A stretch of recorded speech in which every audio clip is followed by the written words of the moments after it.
My name is Lily, and I am 30 years old. I am a florist. Every morning I walk into my shop, surrounded by things that are alive and beautiful and temporary. Roses and peonies and ranunculus, and the particular smell of stems in water that I have loved since I was 6 years old. Since my mother was still alive. Since she kept flowers on every windowsill because she said they reminded her that beautiful things kept coming back. My mother died when I was 7. 6 months later, my father brought Diana home. I want to tell you something about grief before I tell you about Diana. Grief at 7 is purely physical. A heaviness in the chest, a reaching for someone who is not there. A confusion about why the world keeps moving when something so enormous has stopped. My father loved me, I have never doubted that. But he was grieving himself, a man who had lost his person and did not know how to be a person without her. So he found another person. 6 months after my mother died, Diana sat in my mother's chair and used my mother's plates and smiled at me with a smile that was wide and warm and did not reach her eyes.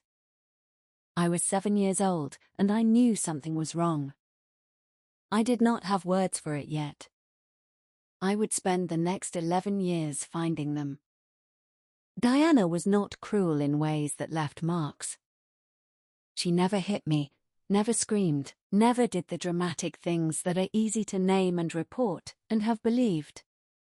She was cruel in quieter ways. The month after the wedding, she redecorated my mother's house, efficiently, thoroughly, until there was nothing left that smelled or looked or felt like the woman who had kept flowers on every windowsill. A fresh start, she told my father. He nodded. He was grateful for someone who knew what to do. She talked about my mother with a careful absence. My mother simply did not exist in Diana's version of our family. Edited out efficiently, like a file you no longer need. She had with my father a warmth and ease she never directed at me.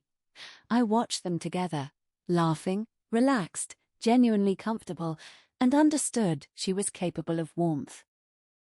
She simply chose not to give any to me. I was the inconvenient remnant of a previous life. I learned to be small and useful and as little trouble as possible. I learned it so well that my father, who loved me, did not notice for 11 years that something was wrong.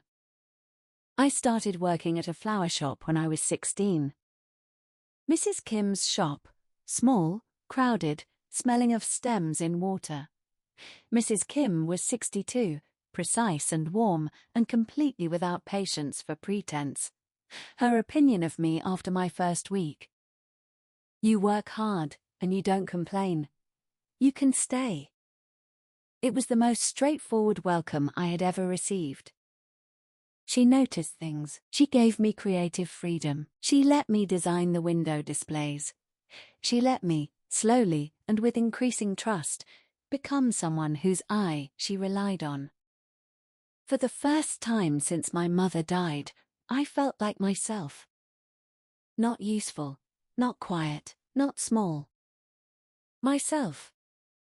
The shop was the first place I could breathe properly in 11 years. I left home at 18 for university. I came back for Christmas that first year, and the second, and the third. Each time Diana was exactly the same, and I was slightly more solidly myself, slightly more able to see clearly what I had been living inside. By the third Christmas, I stopped explaining it away. I sat at the dinner table in the house that had been my mother's and contained nothing of her, and I thought, this was never my home. This stopped being my home the month after the wedding, when she took the flowers off the windowsills. I drove back to university after Christmas, and for the first time I cried properly. Not the small, contained crying I had learned to do quietly in my room. Something larger and more honest. Not just for my mother, for the home that should have existed after her.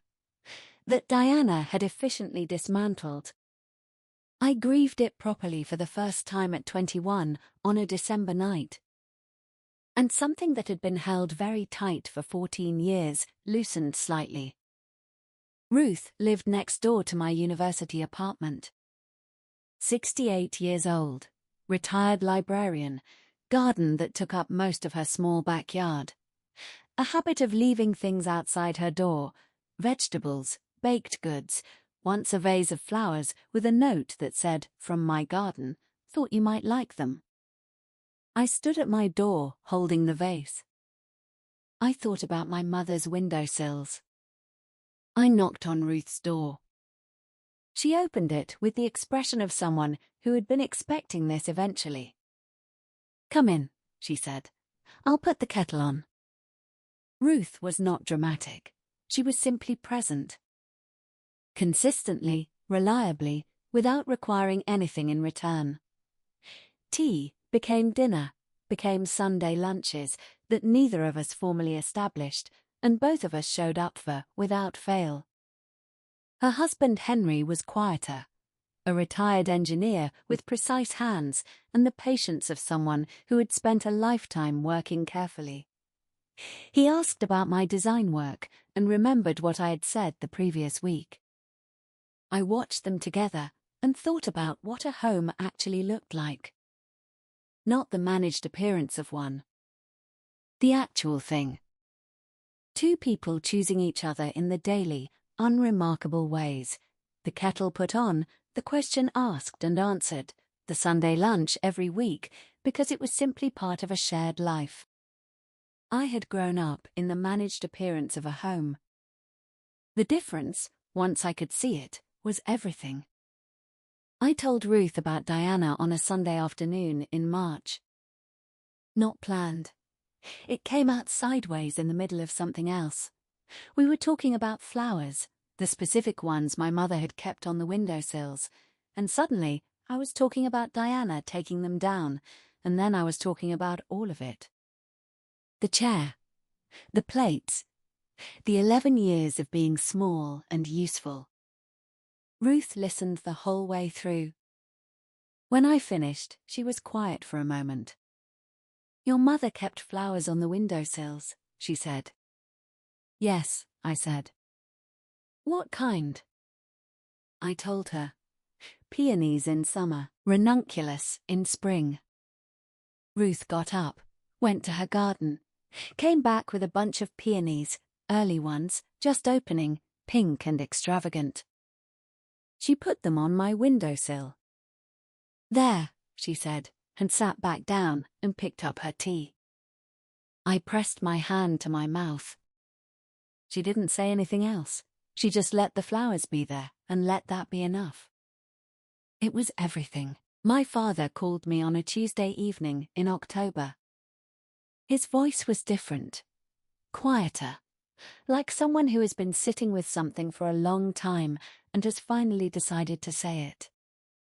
"I've been thinking," he said, "about when you were growing up. I think I miss things I should have seen." I held the phone carefully. "I should have paid more attention," he said, "to you, to what was actually happening." "Yes," I said, "you should have." A silence. "I'm sorry, Lily," he said, simple and direct. "I'm sorry, I didn't see it." "I know you love me, Dad," I said, "but love isn't only a feeling, it's also paying attention." "I know," he said. "I know that now." We talked for an hour, carefully, honestly. My father had always been capable of this, of honesty, of directness, when he was not being managed away from it. It was the first real conversation we had ever had. Late and real, and the beginning of something. I opened my own flower shop at 27. Small, on a good street, with a window I designed myself. Seasonal arrangements that changed every 2 weeks.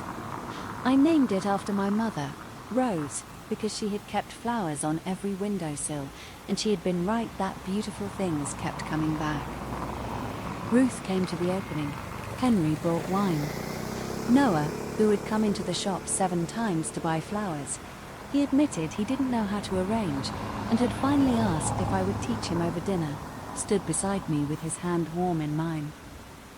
My father came too. He stood in the doorway and looked at the flowers in the window, and something moved across his face. Grief and pride and painful recognition all at once. She would have loved this, he said. I know, I said. He put his hand on my shoulder. I'm proud of you, Lily, he said. I should have said that more. You can say it now, I said. I'm proud of you, he said. I really am. I am 30 years old. I have a shop full of flowers. I have Ruth, who put peonies on my windowsill, and let that be enough. I have Henry, who remembers what I said last week. I have Noah, who learnt to arrange flowers badly and loves me well. I have peonies on my own windowsill now. And ranunculus in spring. Just like my mother. Beautiful things keep coming back. She was right about that. She was right about everything. If you are watching this, and you grew up in a house that stopped feeling like home, if someone came in and took down the flowers and edited out the person you loved and left you to be small and useful and as little trouble as possible, I want to say something. You deserved the flowers on the windowsill. You deserved a home that felt like yours. Find your Ruth.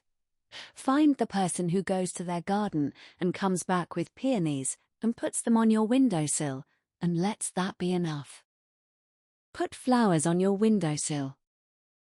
Because beautiful things keep coming back. They always do. If this story reached you, please like, subscribe, and hit the notification bell. Tell me where you are watching from. I read every comment. You deserved the flowers. You always did.